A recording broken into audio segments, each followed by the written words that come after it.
How's it going, everybody? So, I have to make a template for a countertop that will be coming in. It's going to be a Corian Antarctic countertop. So, what I'll do now is I'll take paper, stencil it out, and then I'll transfer that stencil onto a piece of glue on.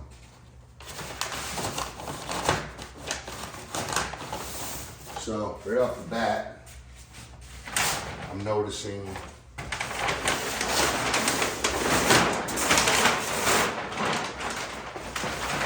this paper got wet, so it's not as flexible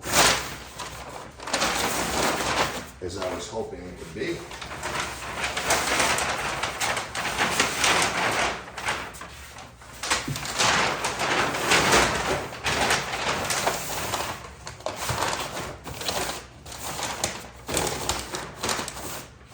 So, I'm taking my finished edge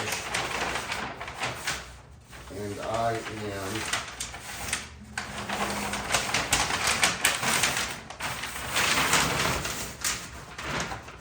getting that set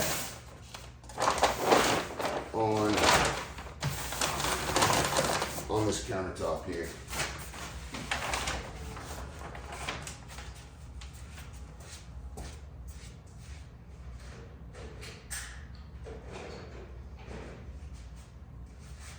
So, I think I'm just going to use this, maybe some lumber.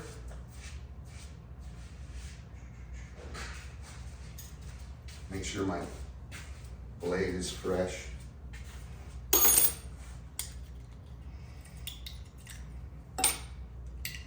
I didn't think I'd have to do this as a client. It's kind of weird. But at the same time, I don't want them installing the countertop because it kind of feels like a guy putting on my socks in the morning. It's just kind of weird. Like, why are you putting on my socks? So, what I'm doing now is just getting my dimensions somewhat correct here.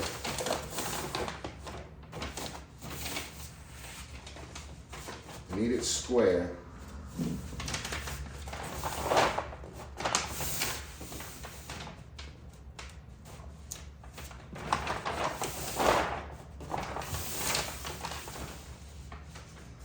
Okay, so I'll just clip this.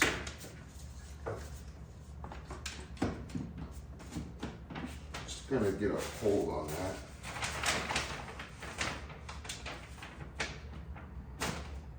Okay. So I need to clip it just a little heavier. That's all right. We're getting somewhere here.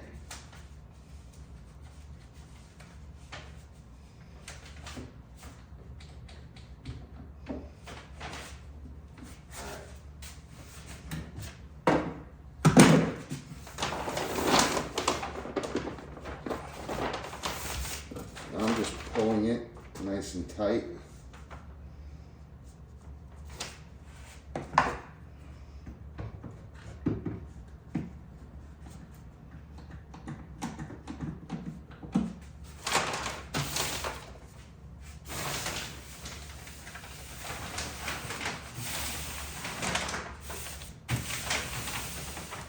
Now, I'm trying to work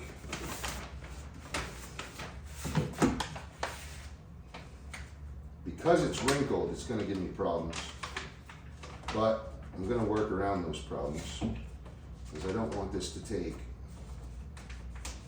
all year. So I'm just simply going to clamp the paper in the square position and use full power to make it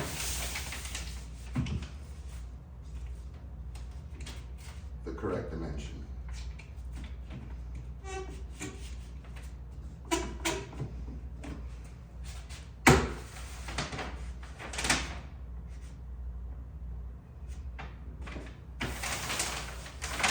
All right.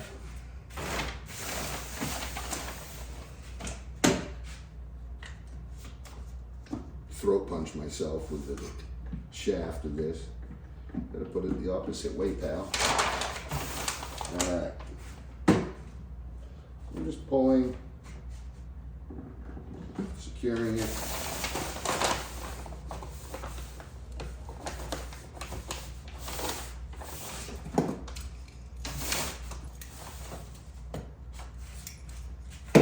What I'll do, I'll just take this pencil.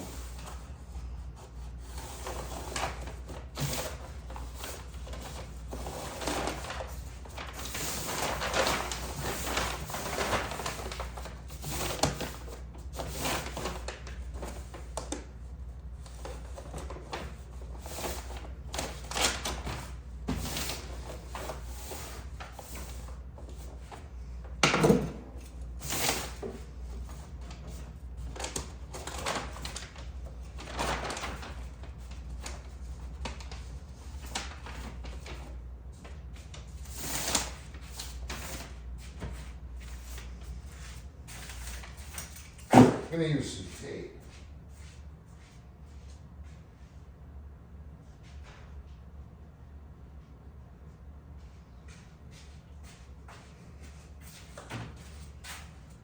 Because I may need to take these vices off.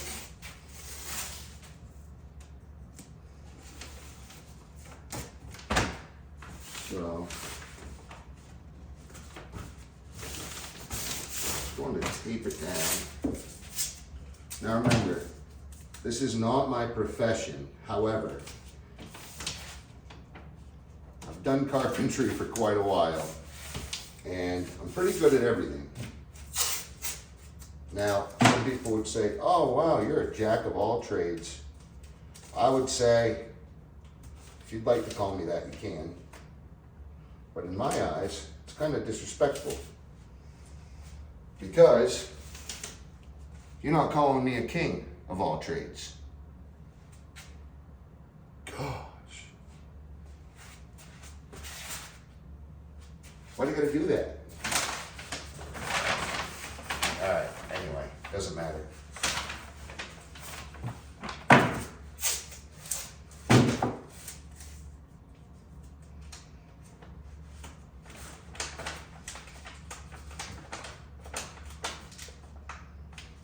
Okay, taped in.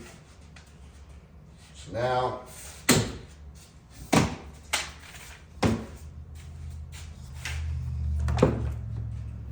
will set this over here. I need to get rid of that beat up utility blade. And what I'll do, I'll just rough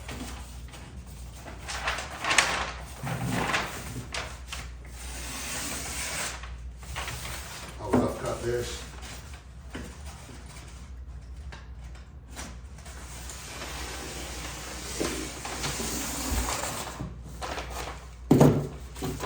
Oh God. Oh God. That messed up. That messed up miserably.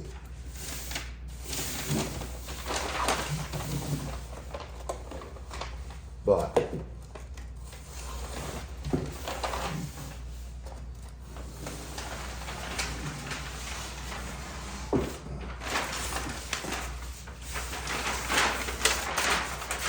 don't matter because I can put tape over it and recut. So I need to tape this down. This is just really bothering me. So I need to set this side well,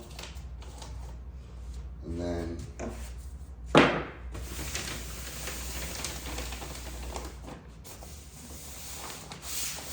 just tape that down. Actually, that might even be better to do that there too. First, I need to put it on the opposite side.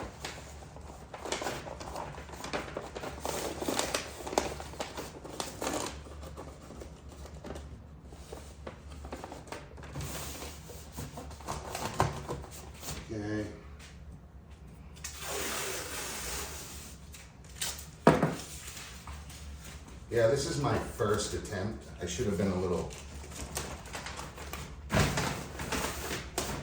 bit more attentive.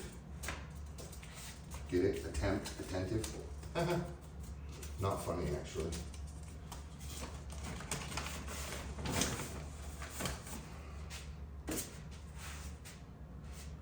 Don't you love it when the tape messes up?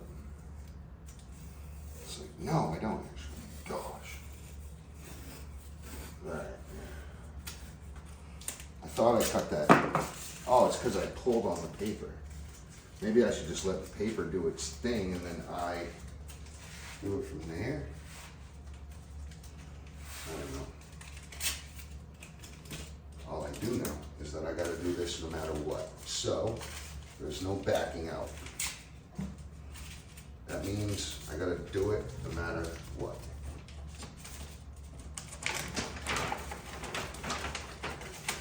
Here we go. Boom.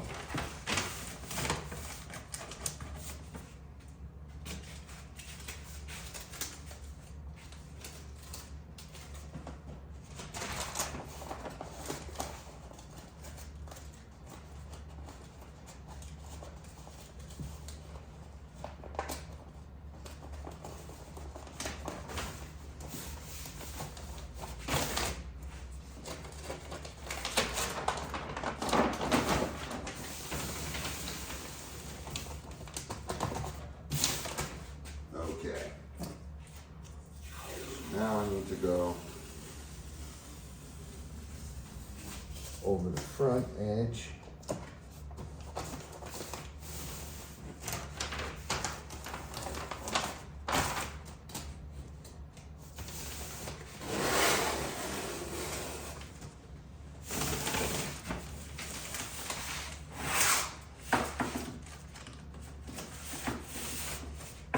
Okay, use that piece of tape up.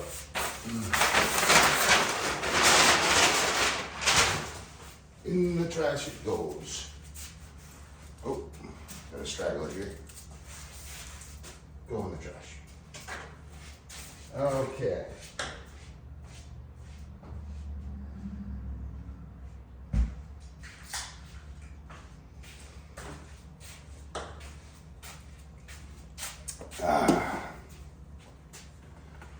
I do not recommend smoking at home. Do not smoke at all, ever.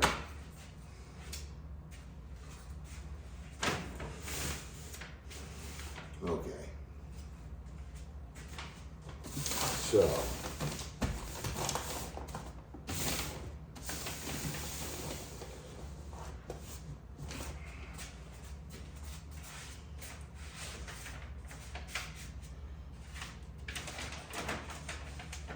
Tape.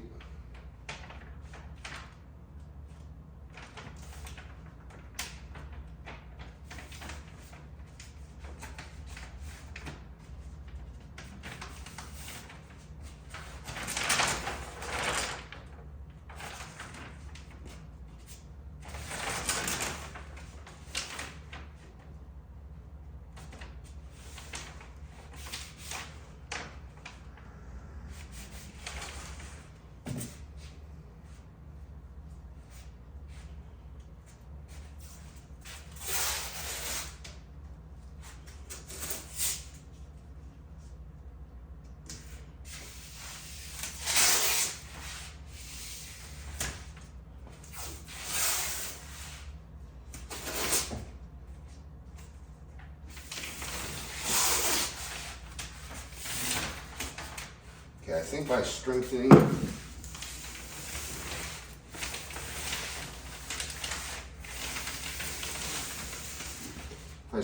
this edge, I'll be able to pull a little better.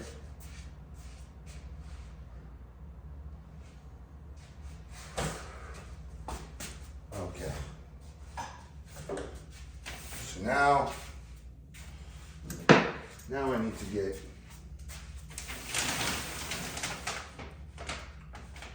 very, very close. A little more tape because I went a little too much.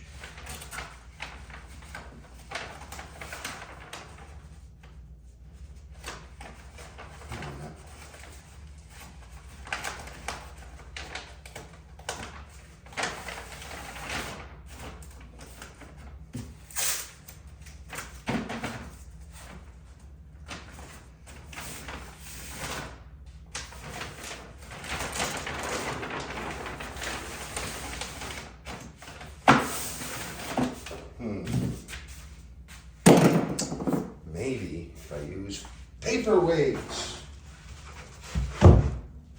So let's introduce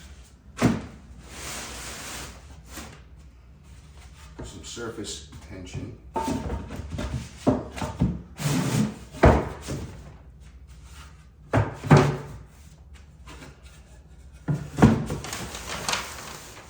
Always start from the middle.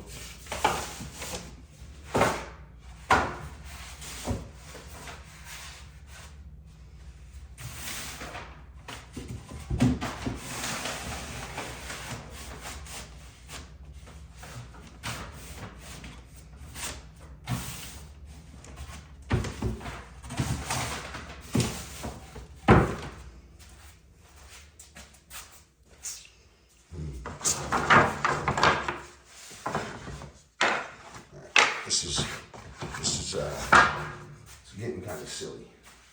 Let me just make sure this board doesn't fall as it falls even more. There we go.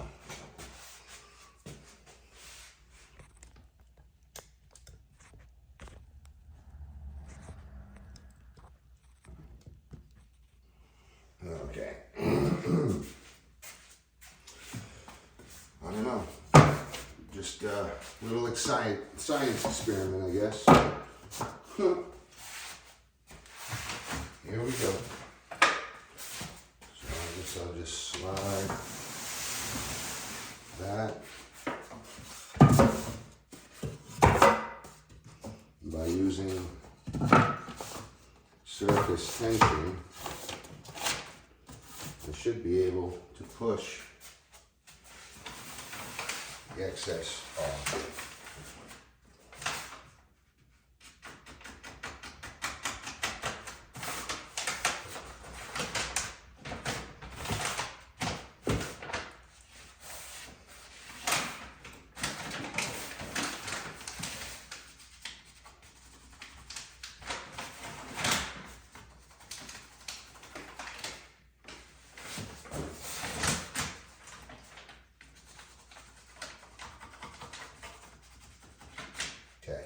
I have my line there and I have my line here. So now I need to establish this finish line and the rear.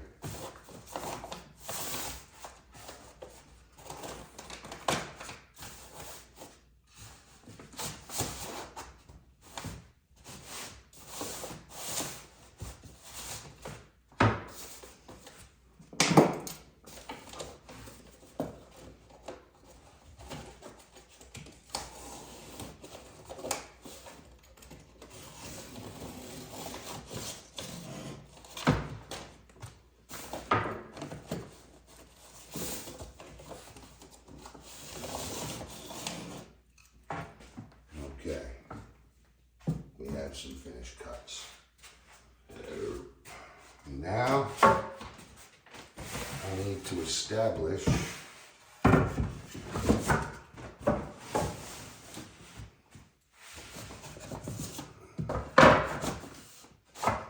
this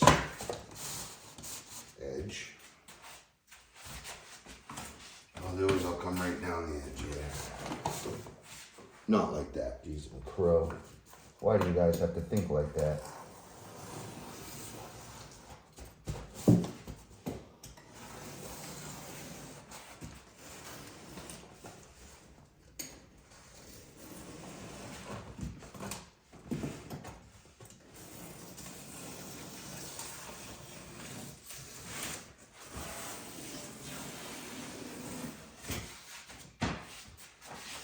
Okay.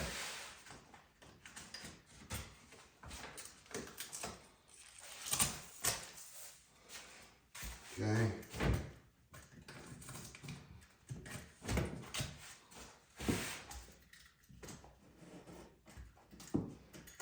Remember, I'm going to be tiling this backsplash. None of these cuts will matter at all. It will not affect the quality of my end product. So,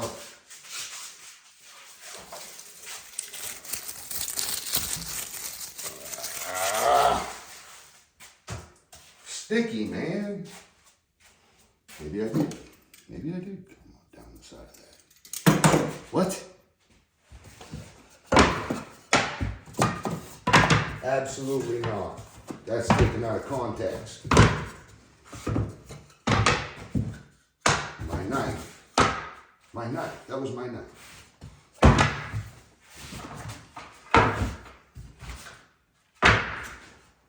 All right.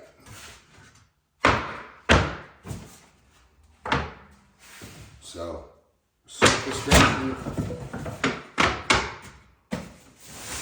surface tension removed.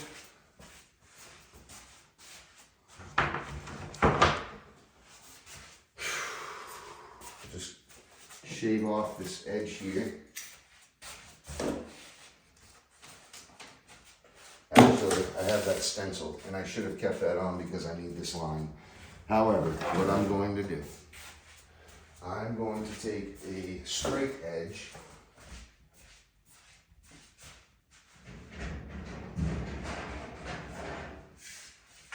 actually 2 straight edges.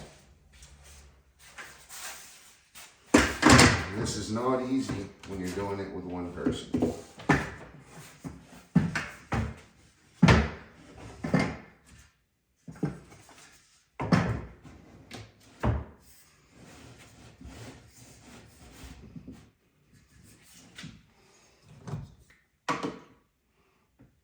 See if I can get a grip on this. Nope. So I'll just use my body weight here. Get it nice and flat. Set that down. I'm not letting that move. What I'll do, I'll trace it first.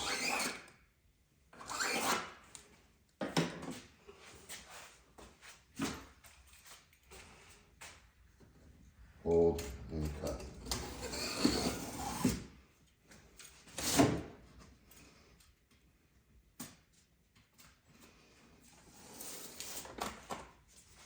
And there's my straight line. God, dang it. Ooh. Okay, straight edge removed.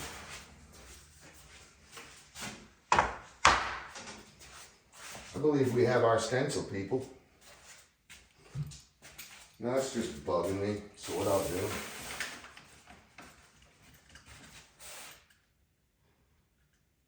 I'm going to cut that out.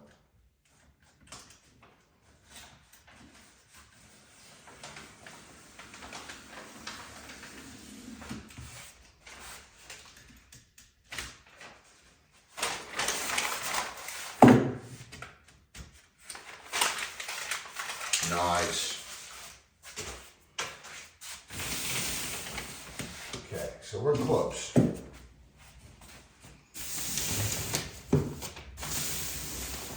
Because I am going to tape this to my piece of glue on.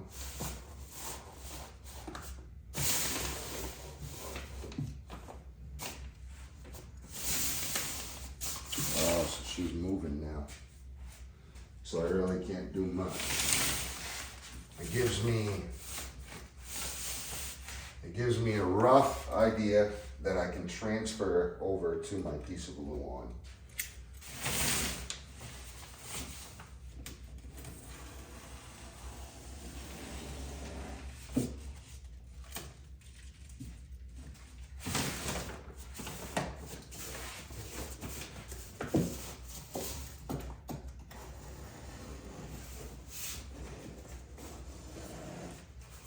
Okay, believe I have the retractors out of the hair. Look at this, that's just crazy. Dang, man, it's sticking everywhere to me. All right. Now, this side down here was a little too long. So what I'll do,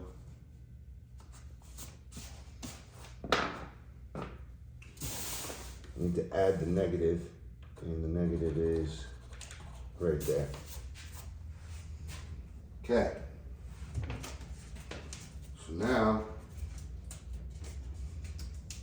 I need to remove this tape.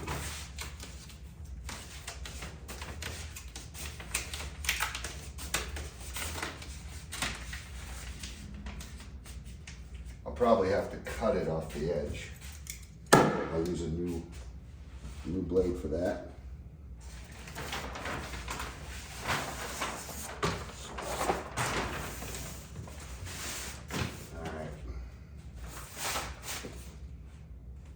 Can't cut that edge off though, because that is my line. It's my live line.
Should have used fresh edge, I guess. We got it. That's the excess.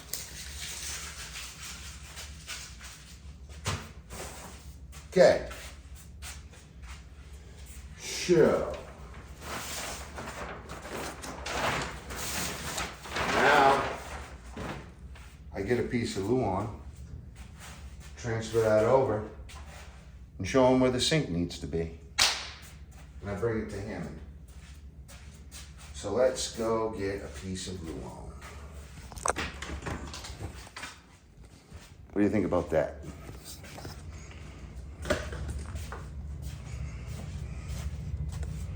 Right there.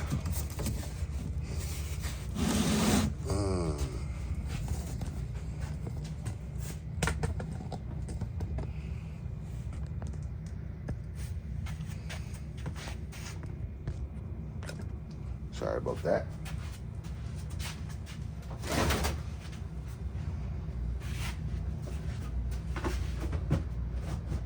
That's my towel tote.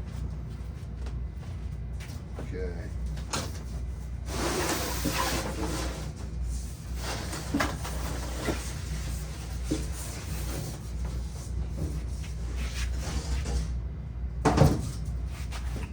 There we go.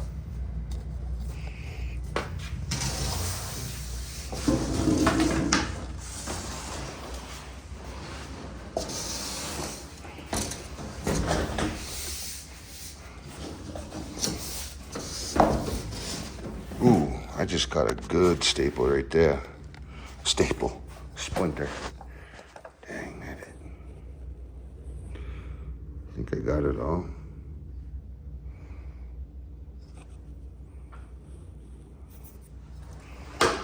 Happens all the time. So now I just gotta move this stuff. Ooh, Red Bull.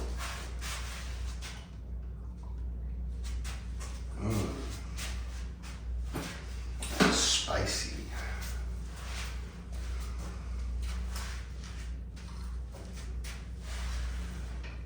Okay.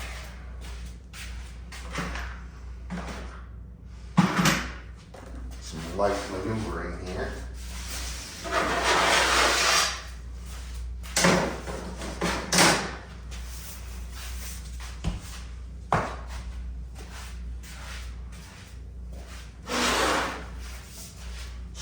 spicy.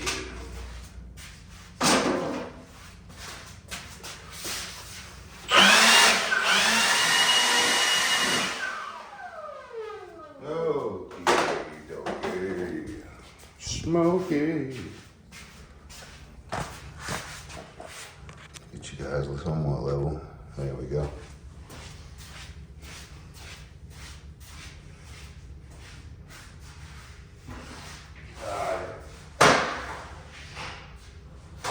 Move some stuff around, yeah. Come on. Yeah. Right wicked body. Right wicked.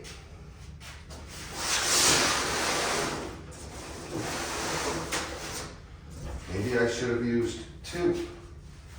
I could put boards under it, I guess. All right. Here comes the magic stencil.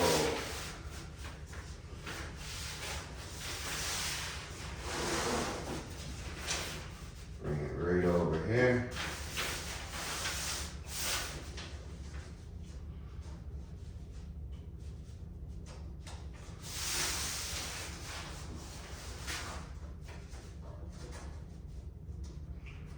Boom, boom, boom.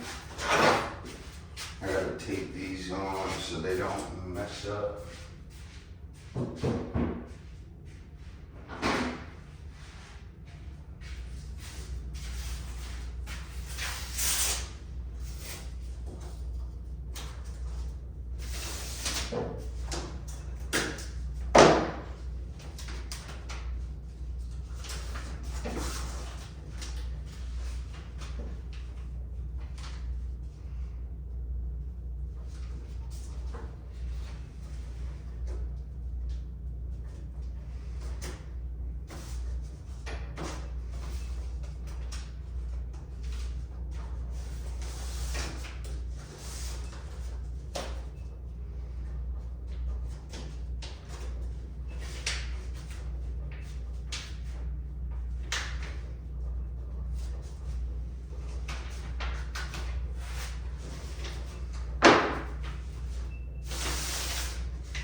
Okay.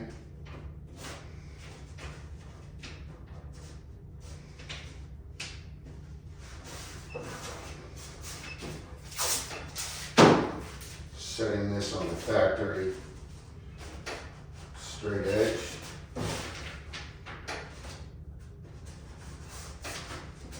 This paper got wet, so it's all, yeah, very lovely in it. So professional. But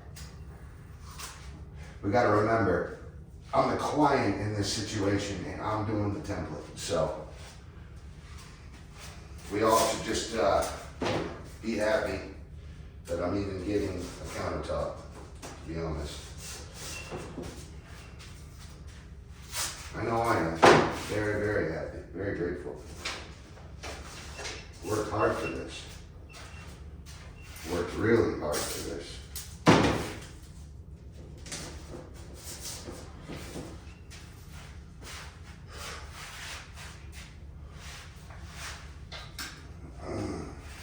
Where's my spicy Red Bull?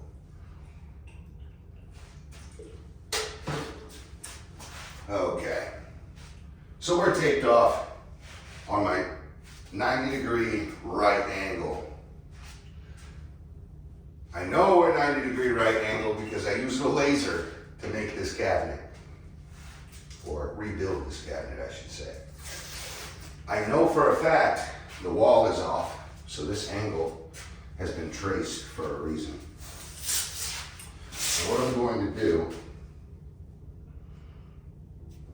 I'm just going to set this corner straight here.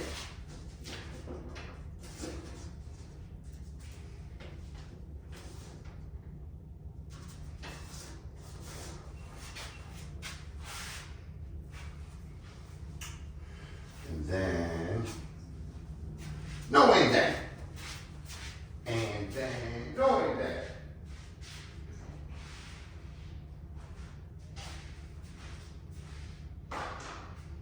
Okay.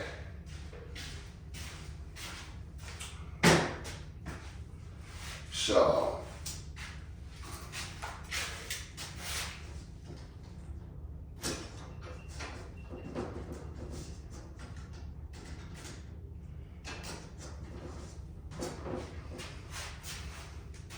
oh, pieces of tape. They're so sticky. Okay, here we are. We're just going to tape that line. I probably should, to be honest, but I need to get this stretched out to mimic the surface area tension of the wood that I put on it before. Start from the middle.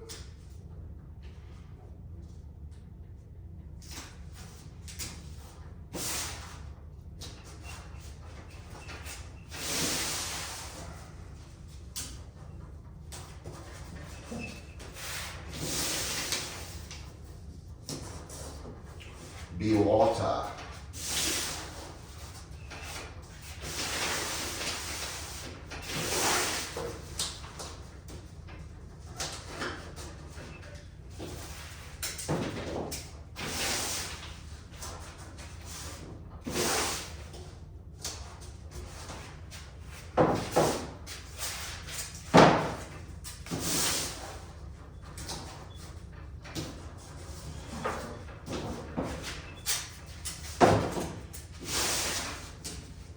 Now we'll get the sink cut out in a second once we get this new one up onto the cabinet.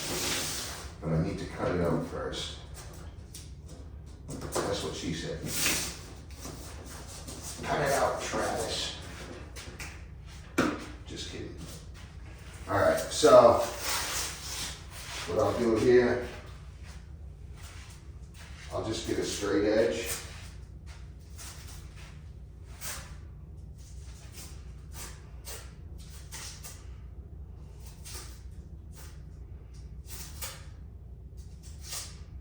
Just take that.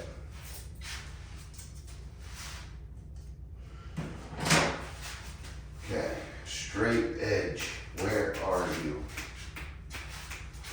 Guess I could use this. No, too small. I'll just go grab a 4-footer right here.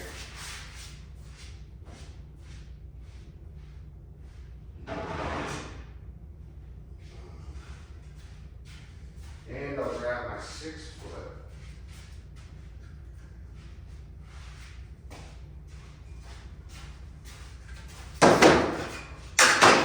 And who is this? This is Bob.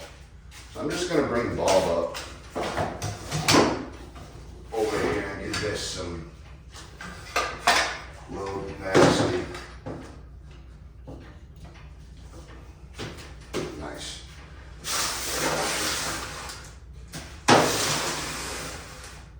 Now remember, I needed to offset this because that cut too short. So I'll mimic that edge. This is nice and tight.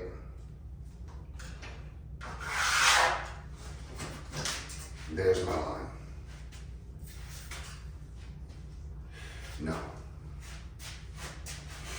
No, it's not. Because all of this was good. So it just needs to be like this.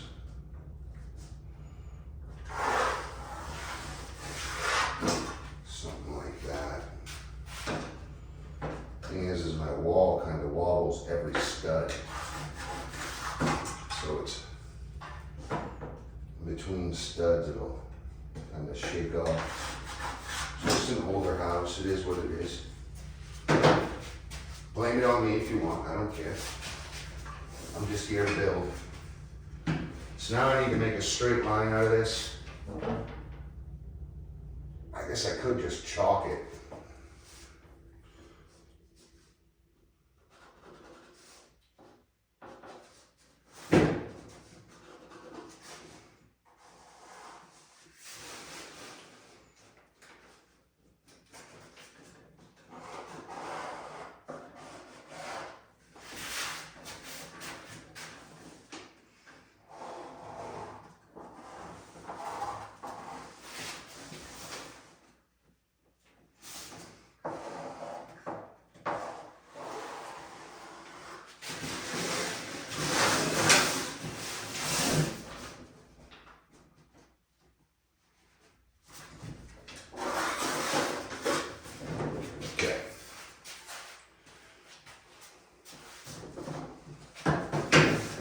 South. Is that little one bit?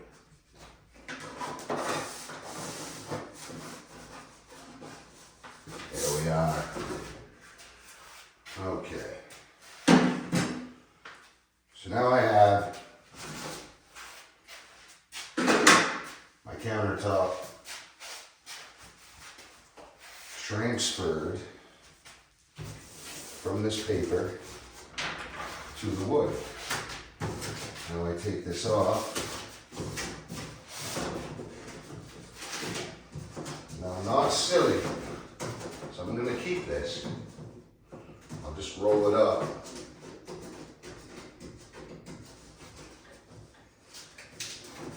If it allows me.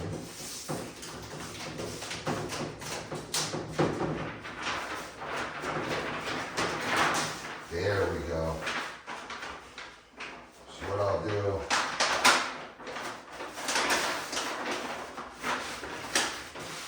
I will write face,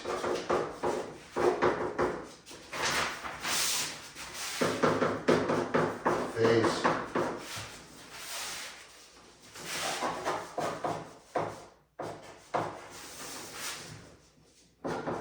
right, butt end,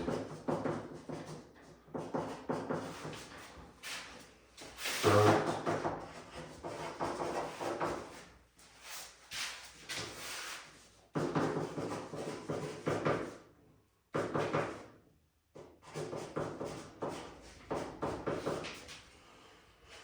okay, I did one mess up. I forgot to signal where the end of my counter, my right wing. So I'm pretty sure it's 72 and 3/16, but let's check.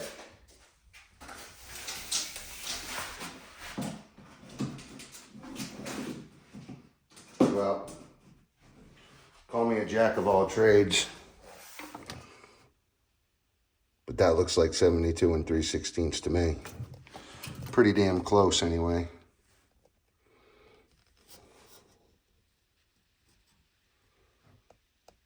Not a quarter. It's like 3/64. What was that? 3/32. Anyway, moving on. I am not a genius. I'm just a guy that needed to do something for work to feed my kids, and this is what I chose to do. Except now I work on my own houses to sweat my own equity, to build my own financial security for the future of my own family. Because I only help people that I know are good people. A lot of people try, a lot of people try to get you to work for them, and they know that they are just going to mess you, they're just going to take your money, which is really, really, really bad.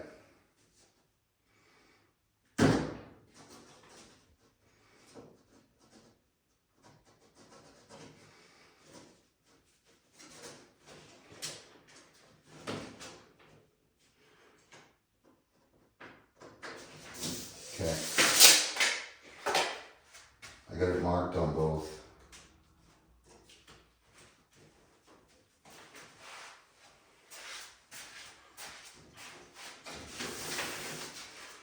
So,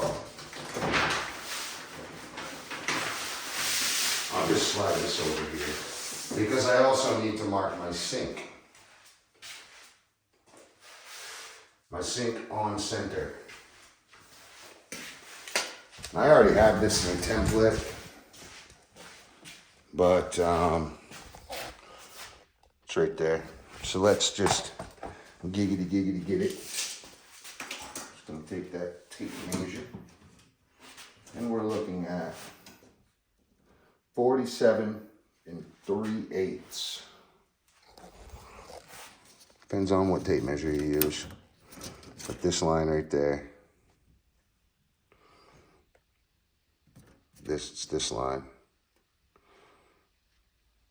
So some tapes will say this, some tapes will say that.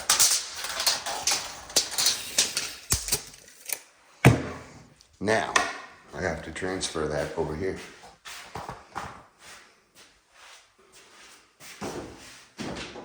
(47 3/8) that way. Sink.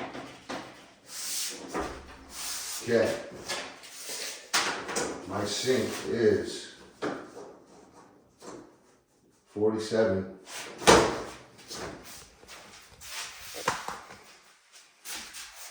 Let me see if you guys are even zoomed in. There we go.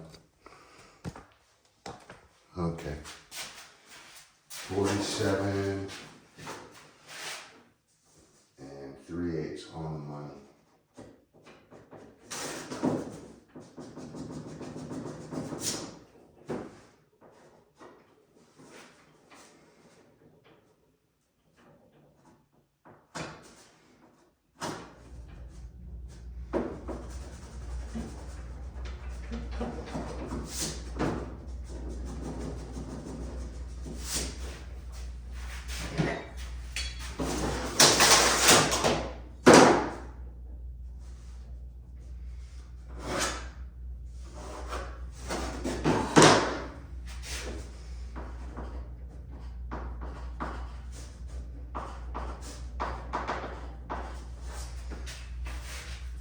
Okay, now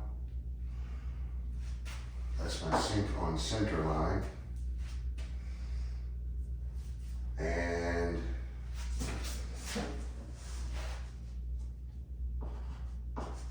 (1 inch)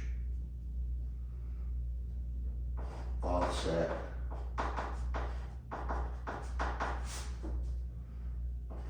going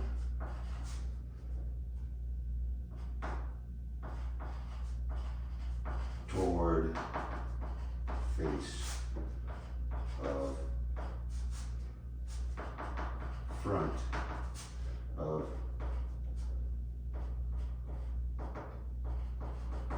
cabinet.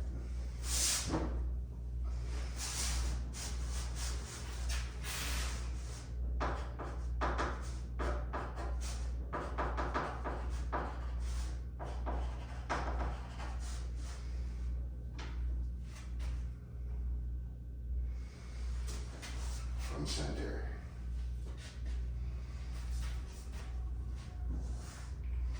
Okay. Now,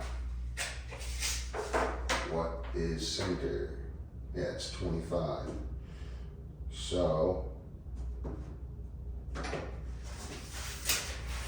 one moment.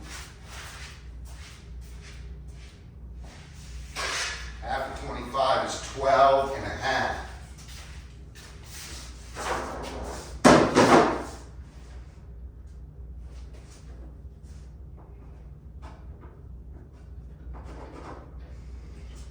One inch closer is 11 and a half.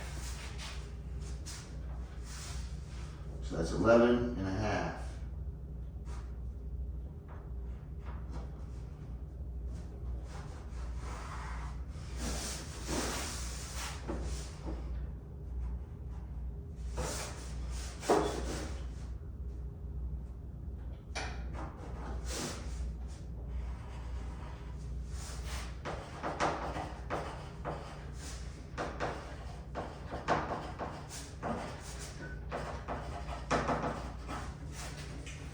Sink's desired center.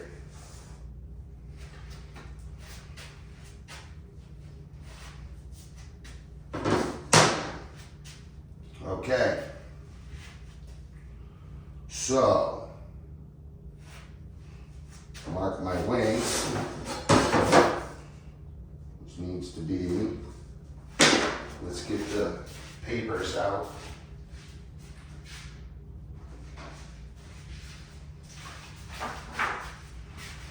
So, without showing you all my information, this is what? This is the cabinet face OD. So this is exactly what I'm doing. I got another one with the countertop face OD. You can see where I did dotted lines for where the overhang is going to be. So what I need to do is make sure that my overhang on the left side is cut out for this black piece of granite that's going to go in there. Which means, excuse me, an itch there. Sawdust gets to me every time. So we're looking at,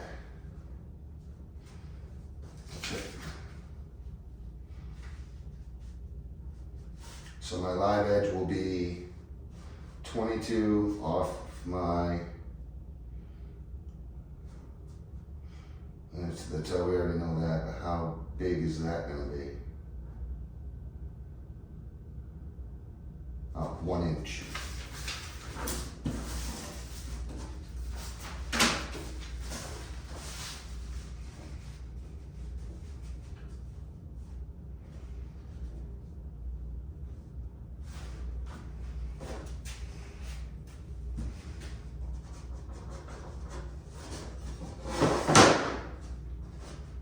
So,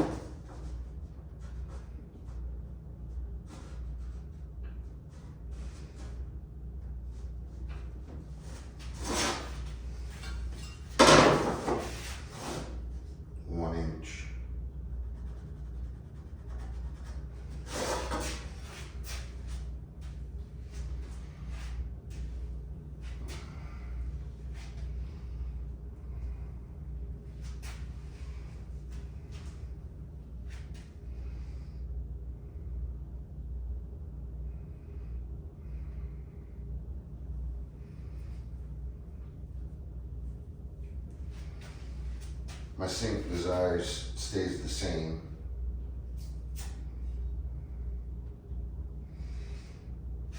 But I need to move everything over an inch now.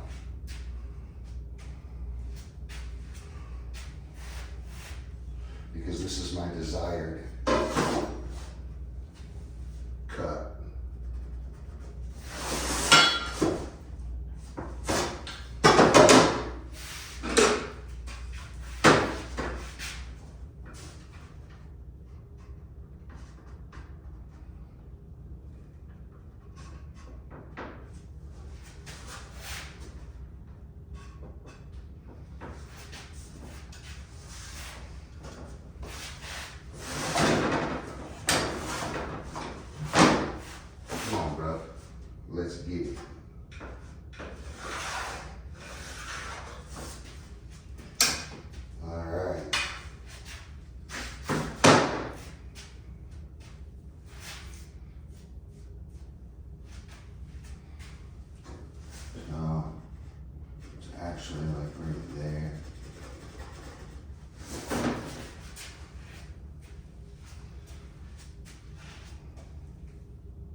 going to mimic, if we're going to mimic overhang, that I need to move everything over 3/4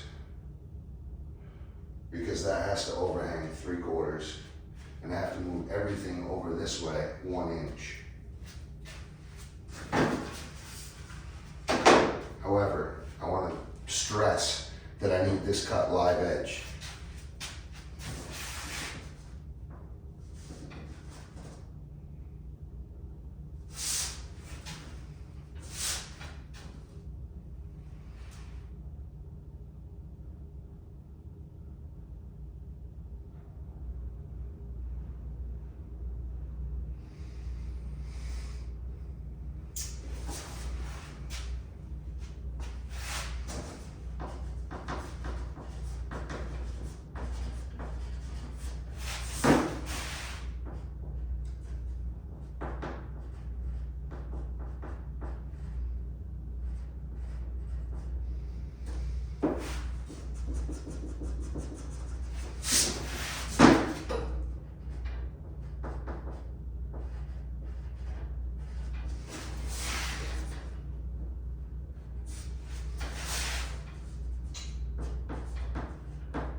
Top and bottom bevel.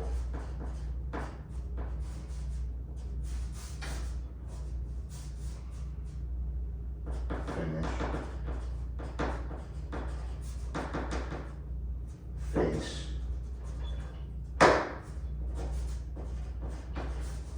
Top and bottom bevel finish. Face. Overhang. Okay. 1 inch overhang. This is top and bottom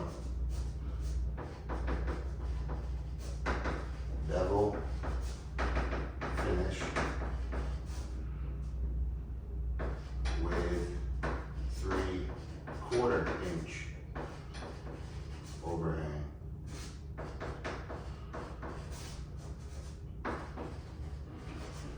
Lovely. So now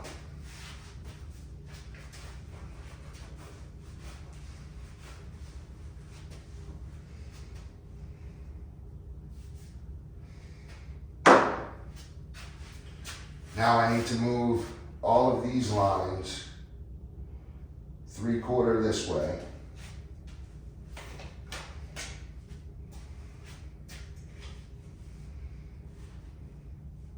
And this is why they're making me do this, because they know by transferring this, it could mess up, but I don't. I know for a fact if you keep that a 90-degree angle, this a 90-degree, and this perpendicular 90-degree, and you let all of my dimensions flow, the widths, it'll all work out, but they want a template. So I'm gonna give them a template, and the template is going to overhang what I want, and it's going to fit exactly into the wall, like a blanket. Okay, so we gotta bring this over 3/4. So the best way to do that is to either use a 3/4 board or handy dandy measure, bring it up to an inch line, and then just give it that. Therefore, this is now moved.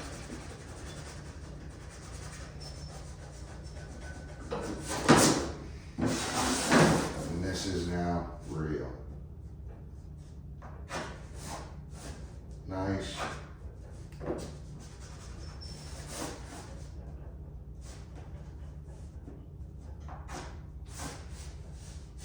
Nice 3/4 inch overhang.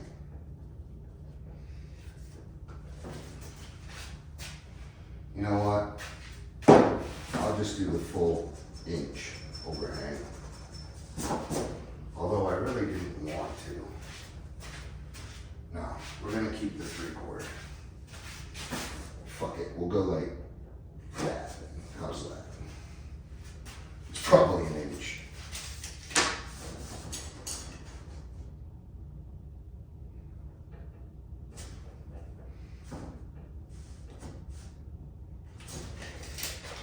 There, we'll do the full inch. It's just a lot of overhang, but not really because I have 1/2 inch. Oh, no, that's already off my 1/2 inch. So if this is my actual,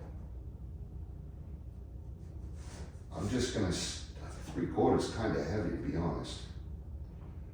Fuck it, I'll go there. I'll do a shy. I gotta mimic it over here.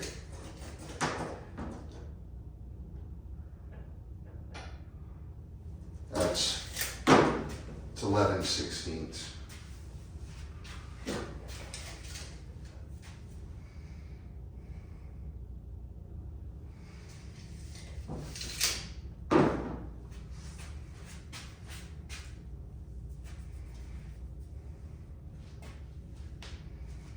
Okay. So now I just move all of this over by 11/16.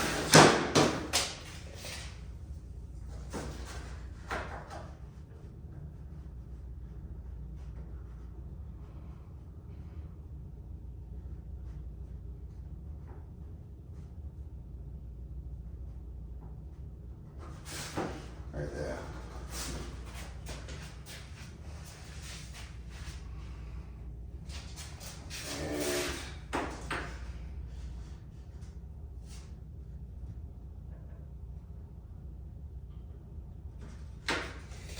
Yeah.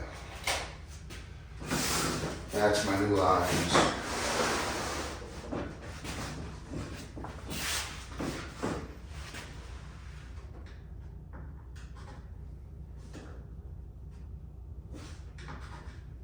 Okay.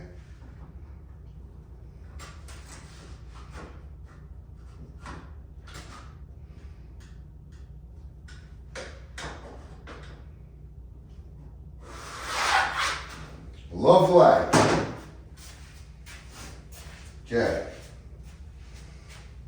Now I need to bring that line forward. And I need to also bring this line forward 1 inch.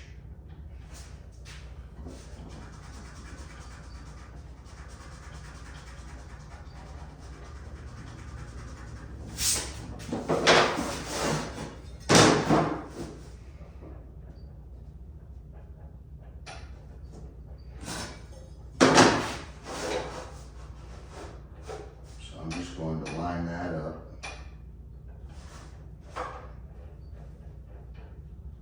Put that dead center. Give it a little more. There. And it was 11.5. So I'll go 1 extra inch. That is the Riz, and I don't have a bigger square anymore. So I'll have to use my handy dandy T-square.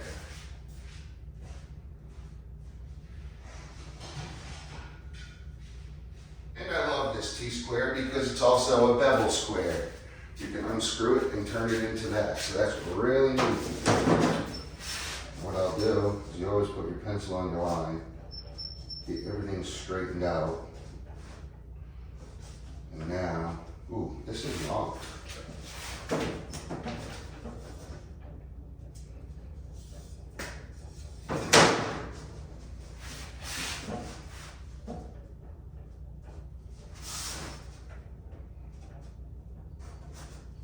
It's because of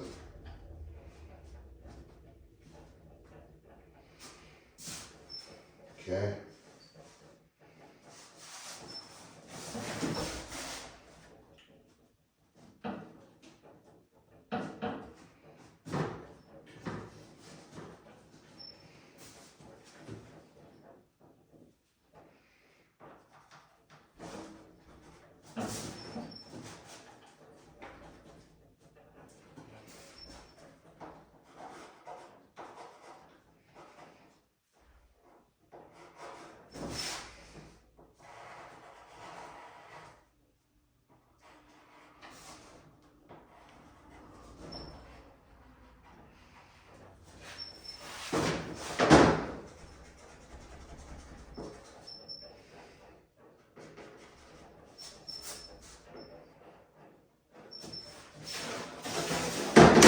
countersink's desired center.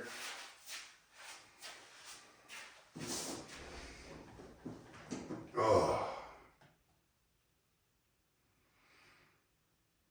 Okay. So now, let's get these small squares out of the way.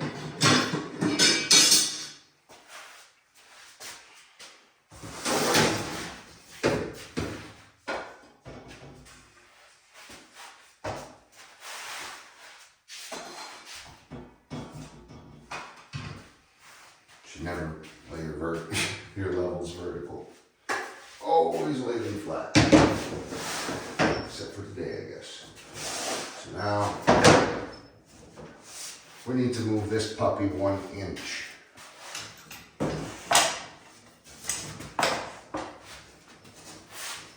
I need to give it some vertical structure. Tighten that up good. Okay, needs to be 1 inch that way.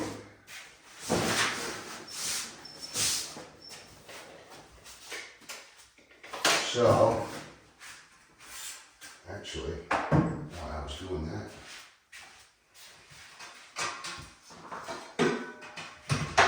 considering this is a square live edge, or square stalk edge, I should say, I will get my measurement for here and give it 1 extra inch on a nice flat surface. It is 24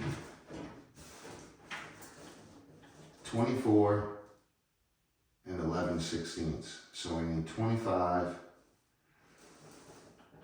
and 11/16. Sorry. Yeah, 25 and 11. 25 and 11.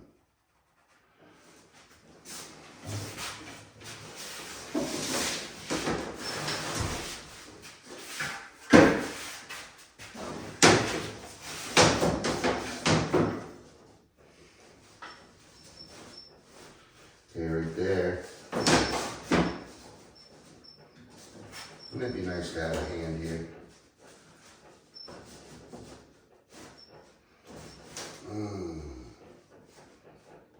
It's just a shy 11 right there. Okay, so shy 11. Come on, man.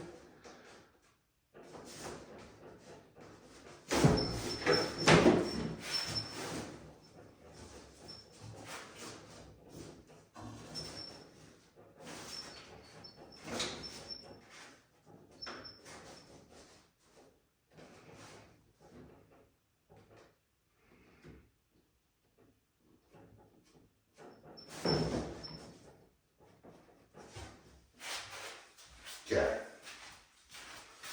Now let's go. Let's go every single mark because this wall moves quite a bit. And I need to make sure that I'm doing it right. So this is 24 and 7/8, so we'll go 25, 7/8. Now it's very, very important to get perpendicular. You need your eyeball perfectly perpendicular above this line. That way you know for a fact, right down to 26, which is exactly what my template here says. So what I'm doing now is I'm just literally taking my actuals and I can actually test them up to what my template says for my measurements and prove that they would have been fine if they just used what I'm doing now and calculated it themselves with a T-square and a pencil. 25 and 1/8, so 26 and 1/8. My eyeball is directly perpendicular over that.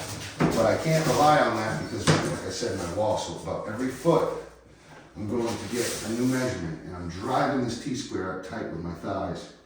I gotta make sure I'm perpendicular because you can get a wrong cut. So it's 25 and 1/32. So 26 and 1/32. Remember, we're gonna go put this up and set this on top of my cabinet to make sure everything's right. I can either sand down or whatever make sure everything's perfectly correct here. So again, 26 and 32nd.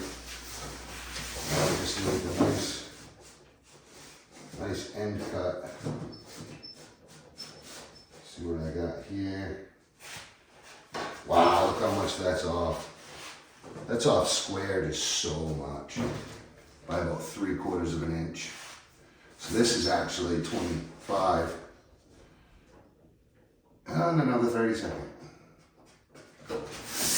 Okay.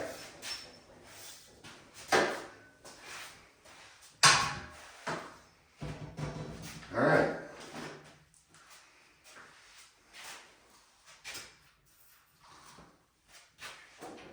This is off because right where this was, there was a door before I moved in, before I bought the house. And they put the studs for the door in too much, and it made the drywall bubble go in and out. There was like 2 or 3 doors, and I found a few of them when I was building the house. So right here is between studs, and that's where one of the studs was in too much, and the sheetrock bended in, and it bent in by 3/4. They're also attaching it to the wall to a foundation, the old foundation of the house, and that foundation moves. So around the whole perimeter of this house, there's a footing, a concrete footing, and as the foundation moves and falls, it's pulling the studs with it. So really that's what happened, it's just pulling the studs. It's not really the builder's fault, the house just moves. Every house moves, and I built off of it, you know. But my 2-foot level was so big that it went around that, I guess. I just went more square to the rest of the wall instead of that one little spot. And I used laser levels, which is very important. I like laser levels because you can set them there and leave them there. And you know it's a constant line that's never ending. That way you never move the line. You just can't hit the laser. Okay, so now what I'll do, I'll attempt, ooh, that's up too high.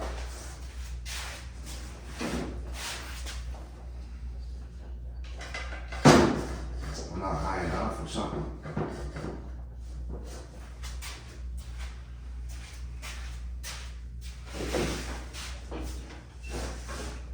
I can't just run a chalk on this because it's the same thing. When I built my walls, every stud has a crown. I mean, it's not that bad, hopefully, but you can find the crown. So you mark the crown, and like one crown will go this way, one crown will go this way. And then the next one will go this way, and then this way. So they're bowing against each other. So every one of these studs the crown is facing that room, and then the crown is facing this room, and then this room, that room. And it's staggered, it's called the staggered crown. And it stops your wall from bowing way out. It's constantly fighting tension against itself because of the sheetrock screws. What it does is over time, it keeps your wall straight and it trains those crowns out straight, but also keeps your walls tight from bowing. I guess I just repeated myself, sorry. All right. Shed some light into this situation. I'll even give you some backlight from the closet. And you have 2 windows for natural lighting. Okay, instead of playing peekaboo here, all right, template. I'm actually done with this. This gives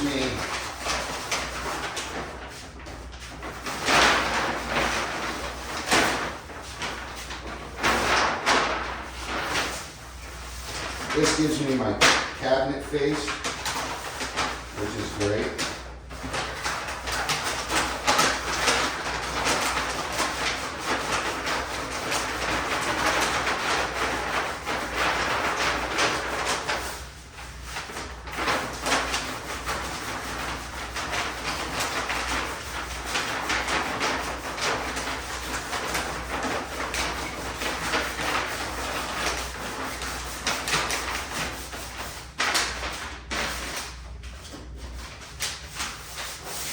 Look at that, the tape from the end actually might hold it, I don't know. I'll give it some extra. Yeah, it's not holding it.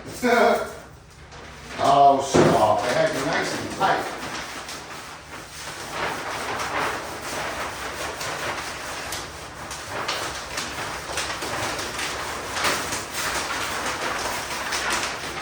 Just like politics these days. Looks like they're tightening everything up, which is good. We gotta tighten up a little bit. You know? Our future should matter here. We ought to learn from previous countries' mistakes, like Rome. I'm not a nationalist, I'm just saying, we're gonna go bankrupt.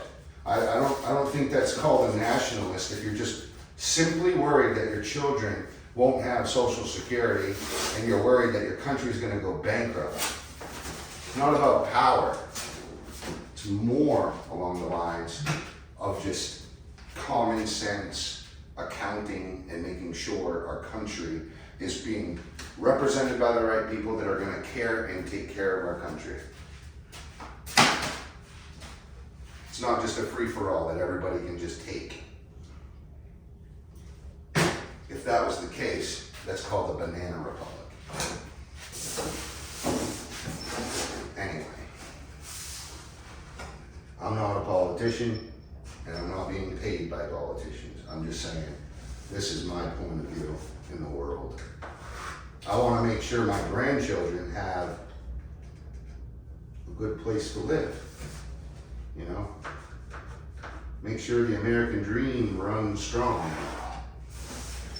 It's just basically like providing for your child. It's the same exact mindset. I want to make sure that we're not going to go bankrupt, for one, and that we're not starting wars that my children are going to have to fight, and all kinds of just stuff like that anyway. Just common sense.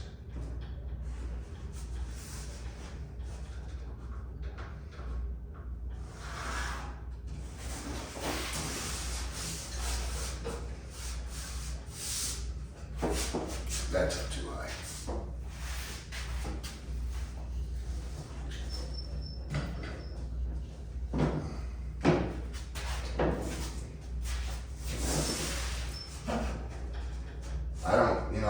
I just want to see the national debt paid off. I'd like to see programs that actually work. I'd like to actually give our kids education that will actually help them in their adult life.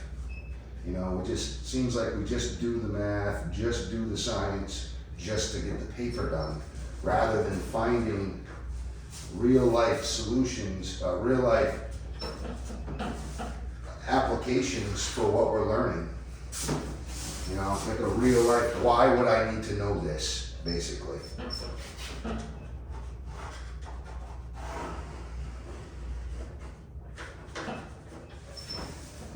Come on.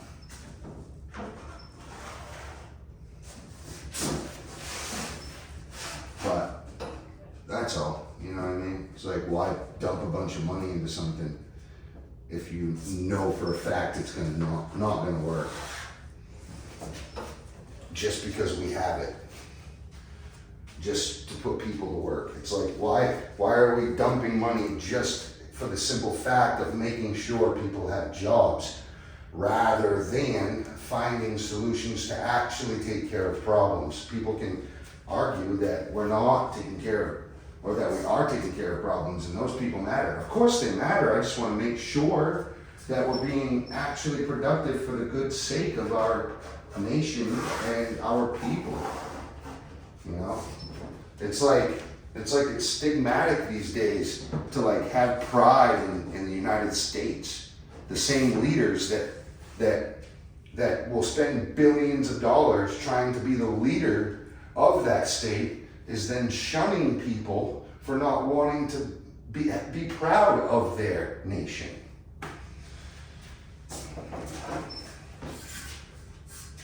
I believe that we need to take care of people of all creed, all color, all religion. We just need to make sure that we're minding our P's and Q's and that we're checking our account balances and that we're actually being productive in the spending that we are letting out. You know, Social Security or whatever, all these programs, all this money that could be invested in other things so that it brings in more money. You know, there's certain types of work like stocks or whatever that can triple and quadruple the amounts of money that you have. There's actual investment that will actually bring physical, tangible goods and services that would create more money as well.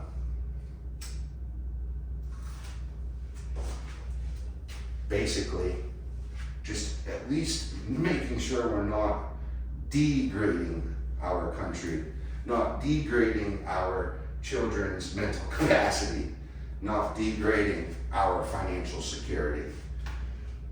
That's all. That's my only worry. Doesn't matter who has control of it. We just need to make sure these things aren't happening. No different than your own purse, your own house, your own car, your own pens. You want to make sure you're not beating it up and wasting your money, because then you have nothing in life.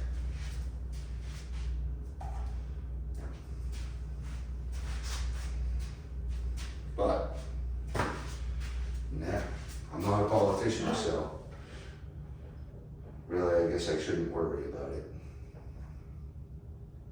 But I do, because I do have children, and I do want to make sure that they're going to have the best future possible.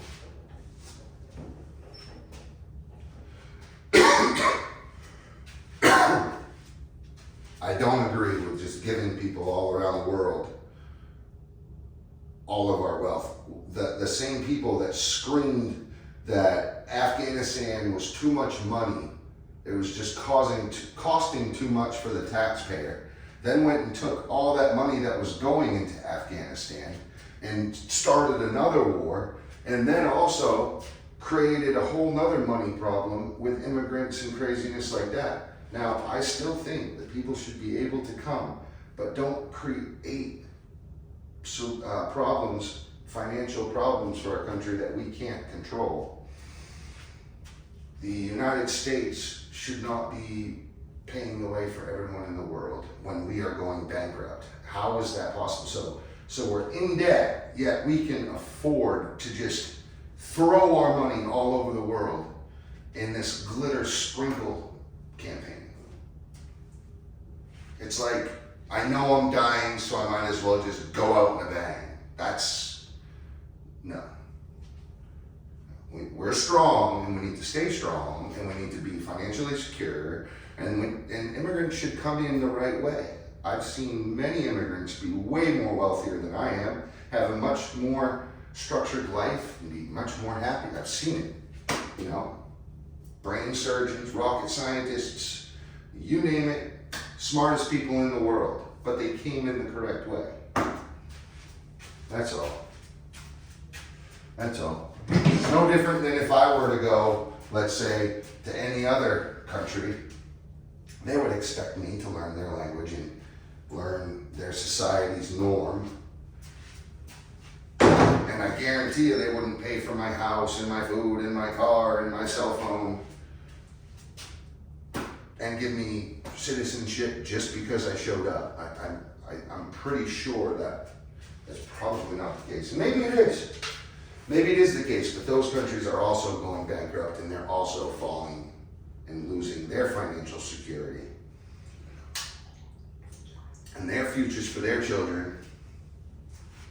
So that basically the people that have created that wealth and created that security for themselves through hard work, determination, tenacity, smarts, you know, got dog in them, go out and go to work every day, you know.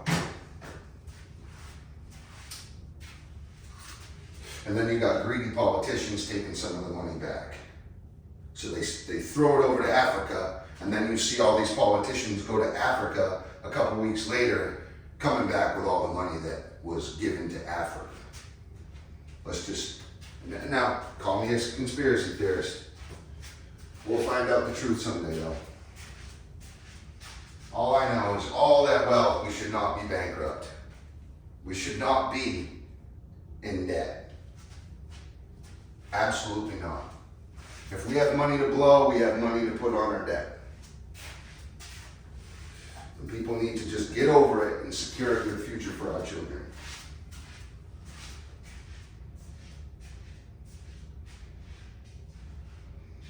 All right, so now I need to cut this damn thing.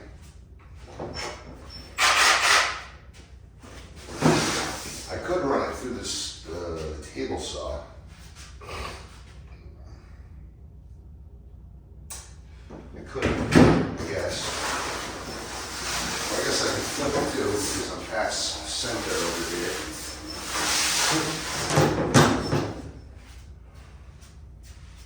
I'll go get the other roller.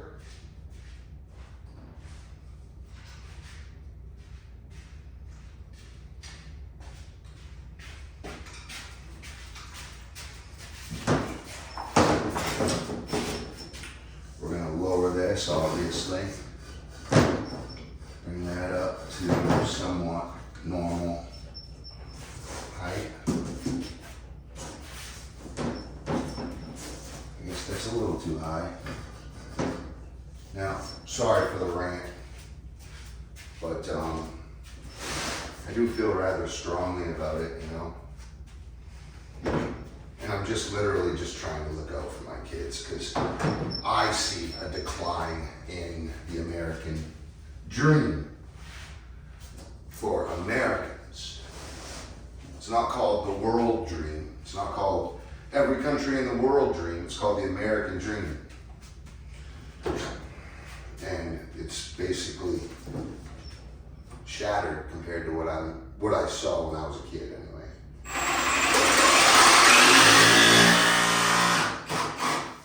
Basically our national debt has risen 10 times. It's 10 times what it was when I was a kid. And for 200 years, we had no debt. No national debt at all.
Uno momento, mi hombre. Okay, so we have a low roller.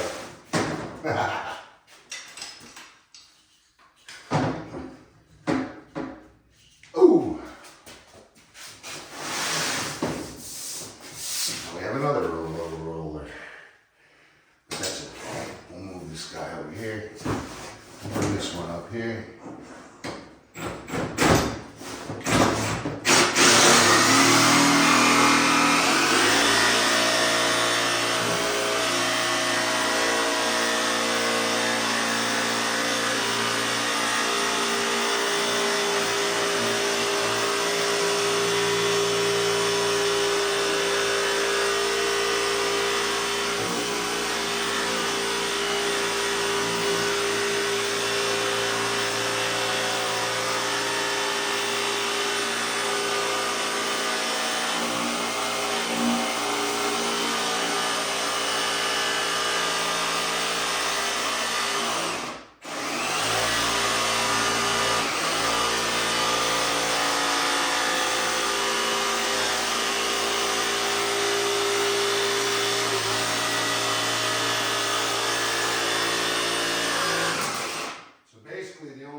upset and worried about any of this are the people that are already getting a free ride.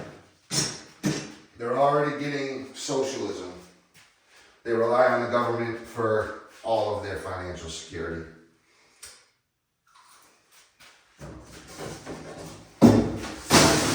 Or they're paid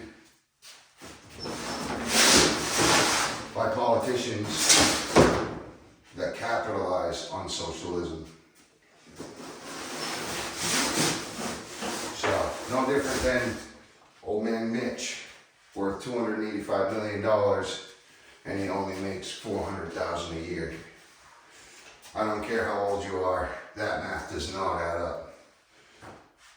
And it just so happens that he's on the Federal Trade Commission, or whatever that is, for the stock market, where they know when big moves are going to happen. And all of a sudden, they come in with big moves and sell quickly, right on the perfect date, just like Nancy Pelosi. If you ask me, that's fraud. So, and then they try to censor people that have any word against it. You know, politics are supposed to be transparent. Supposed to be transparent. Just because they're elected in office does not mean that they're any better of a human than we are, or that they're any more powerful. We're all protected by the same correct rights of the Constitution of the United States of America. They may have top secret clearances, they may have more knowledge of power in this country, but that does not make them more powerful. Which means they can't take your rights from you. You know, and when they do that, that is illegal, and they need to be held accountable. No different than if you don't pay your bills. You know, your house gets taken, or whatever happens like that, you know. So, same deal. If I don't pay my truck bill, well, my truck's gonna get repossessed. If I don't, you know, it's the same thing. If you don't do your job, you're gonna get fired. Same deal. And it's not out of hate, it's just out of accountability. Just being accountable. No different. My kid needs food, well, I gotta feed it. Same thing.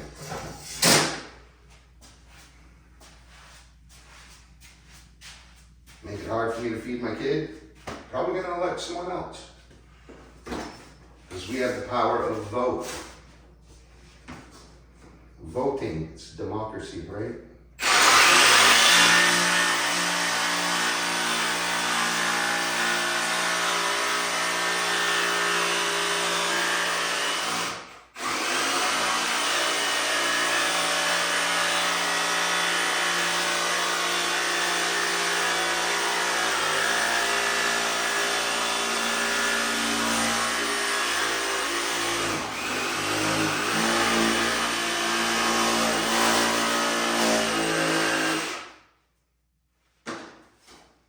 So, I don't know. Something's just been on my mind lately. Of course, you can see it's kind of bothering me when they, you know, when they search for 2 seconds and find all this fraud. It's quite damning. The only people screaming are the ones that are in trouble.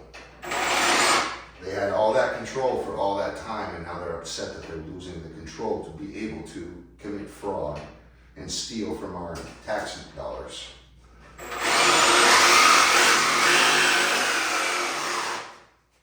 Using the news to influence and persuade voters to fall right in their pockets every time.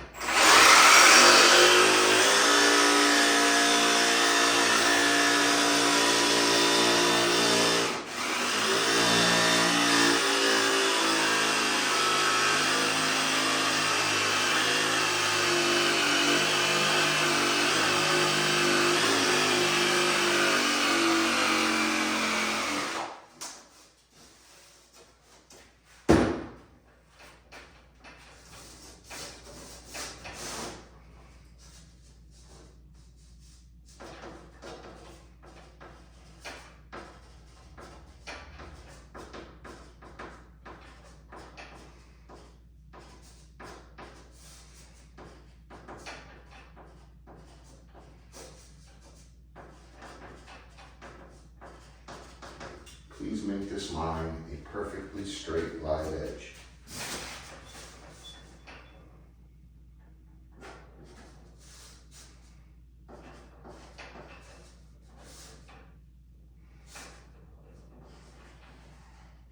.90-degree angle. 90-degree angle.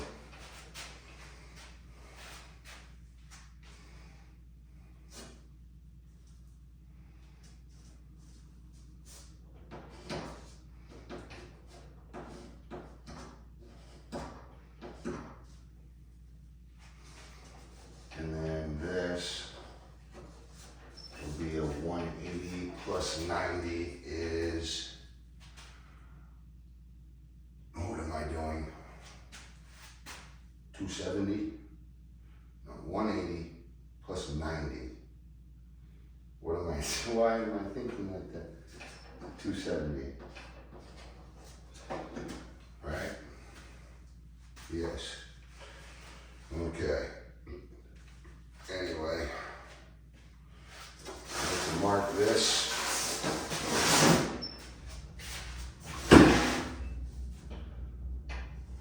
It's a 90-degree.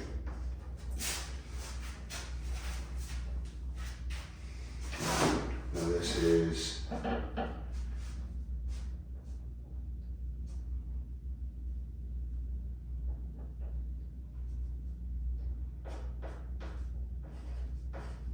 face,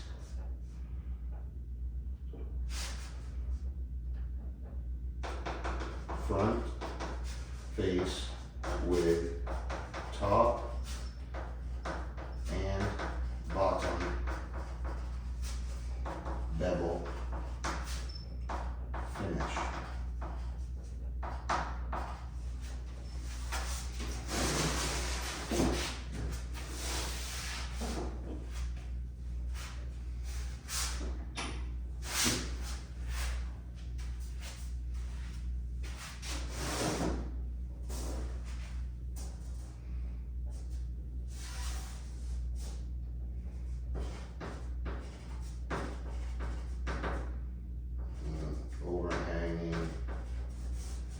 Overhanging front face, yeah.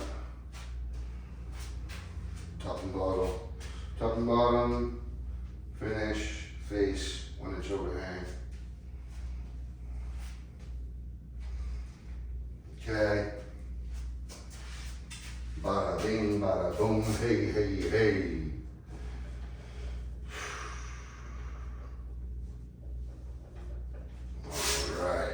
We got our sink dimension. Let's take it to the bank. I'll be right back. Just setting the sink. Setting the countertop. Template. Here we go. Not bad. Not bad at all, Mike. Not bad at all. Not bad at all.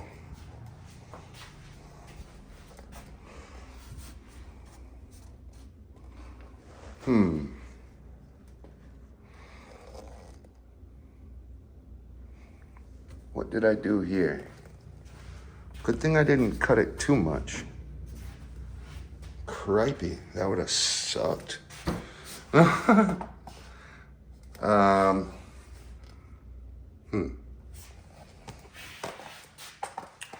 So it needs to be 22 inches off the wall. What I gotta do, I gotta take that piece of granite, okay? No matter if it's got holes in it right now, I'm gonna take care of that with epoxy. I need to move this wood pile, put my granite stone here, and actually see where it's gonna set on this. But look how tight that is. I mean, that's not a right angle. I mean, I come off just a hair. No, that's pencil. Look how tight. All that darkness is all pencil marks. Well, there's a little slip there. It's a little, but it doesn't matter because I'm literally gonna float this tile. I mean, look how thick that tile is compared. So none of that will matter. That's the biggest thing we all have to remember. None of that will matter. And this is black granite. It literally matches right here. Literally matches my countertop perfectly. So that will look really nice. But I need to get my countertop on top of that and start figuring out where that countertop's gonna lay. Now, the reason being is because I know my countertop's gonna overlap a 1/2 inch. So why didn't I remove that? I gotta fix this. I'd actually, to be honest, I'd like it to have a little 45 here. And that is right on the frickin' edge. Look at that. Right on the, dang, don't I love that? Got a nice inch overlap. Beautiful. So that's what I'll do. I gotta move this pile, which I didn't want to have to do, but I'm going to have to now. I'll move that pile and I'll get that big slab, which is like 200 pounds, and I'll set it on this and see what I can do. Maybe I can just cut that at a 45. You never know. But we're gonna find out. So, thank you for watching. Oh, and by the way, because I moved that inch, I have to move this 1 inch that way. I'm sure you guys knew that the whole time, but you couldn't tell me because I'm not live. And I'm kind of an idiot. So, it's a good thing I put that there, huh? So let's just go ahead and fix that real quick before I send that off.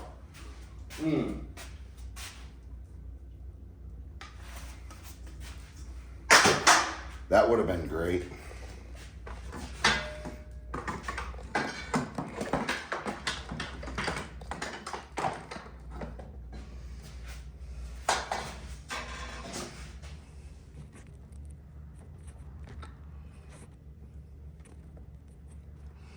All right. Oh, I'd have never let myself live it down. Oh, I would have never let myself live that one down. Okay. Where's my tape measure?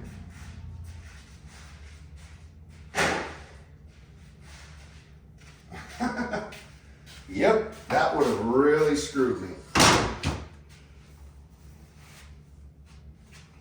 So,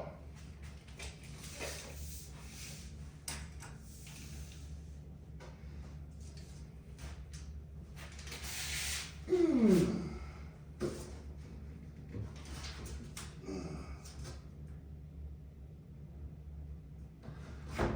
just going to set that right there, and I'm just going to transfer it by eye because I'm a jack of all trades, remember? Okay, now I'm just going to get a finger flush.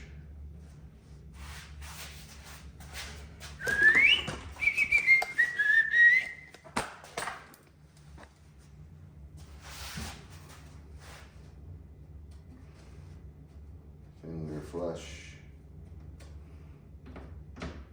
Okay.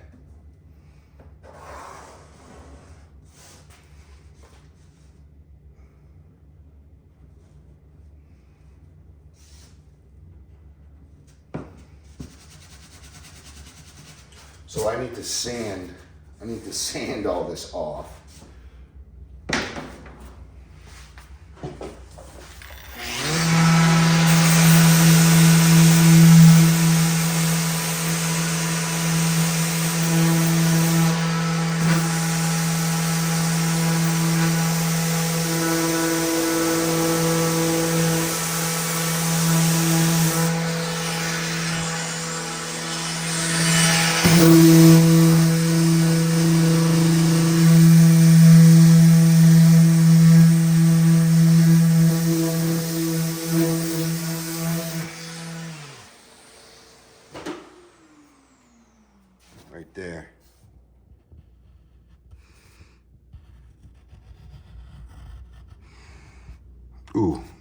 messed that up big time.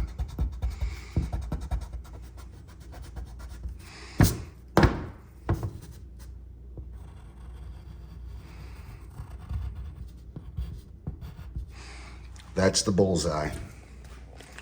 That's the sink's left and right cross members. So, sinks. What in the hell? That was a funny ass. Sinks. Desired. Center. X and Y.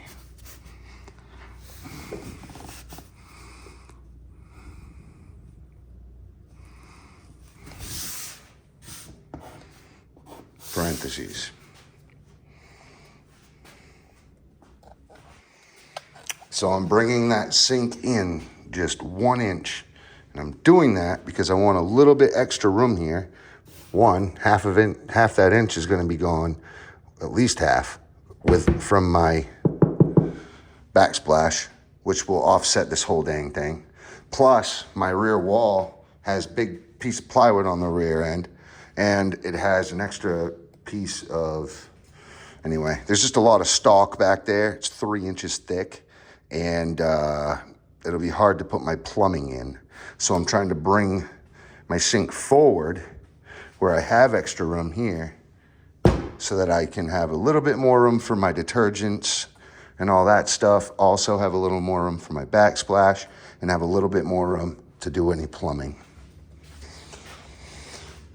Plus, I also like the look of having the sink forward a little. It's an undermount sink. It's going to look really cool. Okay, next is this puppy. I cannot believe how perfectly sexy that thing fits right in. Gosh, isn't that nice? You can still see the walls bowing, but dang nabbit, that looks good. All right, thank you for watching. I hope you've made it this far. However, I'll catch you at the next step. Stay tuned, because we're gonna finish this place up very soon. We're gonna get to be painting a lot of stuff. We're going to be building doors and drawers today, starting at least, mapping it out. And yeah, all kinds of fun stuff. So thanks for watching. If it's helped you at all, please subscribe and like the channel. I don't have any merch, but don't really want to. I just want to help people with carpentry, and sorry for the rant about politics, but I don't have a counselor. I'll catch you at the next step. Main man Squanto, out.